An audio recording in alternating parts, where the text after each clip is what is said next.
Jedním z problémů toho obývacího pokoje je určitě nedostatečné světlo. Je tam jedno takový malý stropní závěsný světýlko.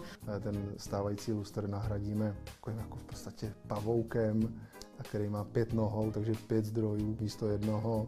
Potom v té chodbě vytvoříme, tam si budeme hrát trošku s ledkovým osvětlením. Budeme si dokonce hrát i s nepřímým osvětlením. Dobrý den. Dobrý den. Dobrý den. Jak vám můžu pomoct? My bychom chtěli umístit nějakou LED technologii do našeho projektu, svícení, i nepřímé osvětlení. A potom my máme velký problém, to je to starý barák. Takže co nejméně bychom rádi zasahovali do stávající elektroinstalace. To by asi nebyl problém, ani nějak jako finančně náročný případně. Na trhu jsou takové variabilní systémy v dnešní době, bezdrátové, kde v podstatě k každému světlu bychom dali určitý prvek, který samotný jako nahradí ten standardní vypínač, tu klapku, kterou používáte. Už se nemusíte tahat k tomu žádné kabeláže, vezmete si prostě libovolný vypínač daného vzhledu, jak vám bude vyhovovat, a nalepíte si ho, kde ho potřebujete. Potom ty funkce, co to bude dělat, jestli to zapíná jedno světlo, 10 světel, nebo jestli to ovládá žaluzie, to už je nám jedno. To si tam dokážete potom nastavit a upravit, jak budete potřebovat. Takže vlastně tím někam nalepeným vypínačem můžeme si potom vybrat a ovládat v podstatě cokoliv, jakýkoliv světlo, jakýkoliv ten koncový prvek. Určitě. A v uvozovkách ten počet není ani omezený. Jo. Nahrazuje to standardní schodišťové vypínače, že z jednoho místa ovládáte více světel, odcházíte z domu, vypnete všechny osvětlení v celém domě bez toho, abyste se dívali.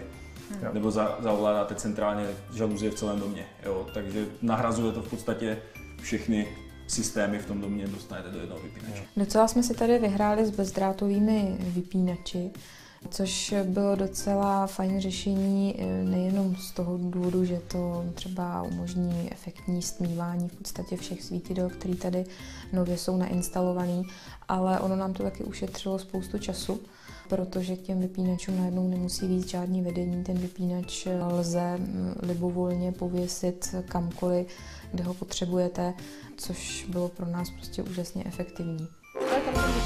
Poslední. Já bych to hodil asi na střed toho pruhu. Ano, na osu světla. A osu světla, přesně tak. Jo. Tak vezmeme. A kde ho máme?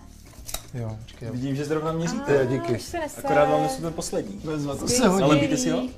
Nalepíme. Já jsem teda pořád trošku nervózní z toho, že tam není ten drát. Takže jsem, Vidíš jo. to? Tam růžek jsem tam nakreslil. No. Tak lepím. Tak a hotovo. A zkouška. Yeah. Hezký. Tak když to krátce zmáčknete, tak se vám to zapne na 100%. A když to budete díl držet, tak se vám to bude pomalu stmívat. V okamžiku, kdy to pustíte, tak se to jako zastaví.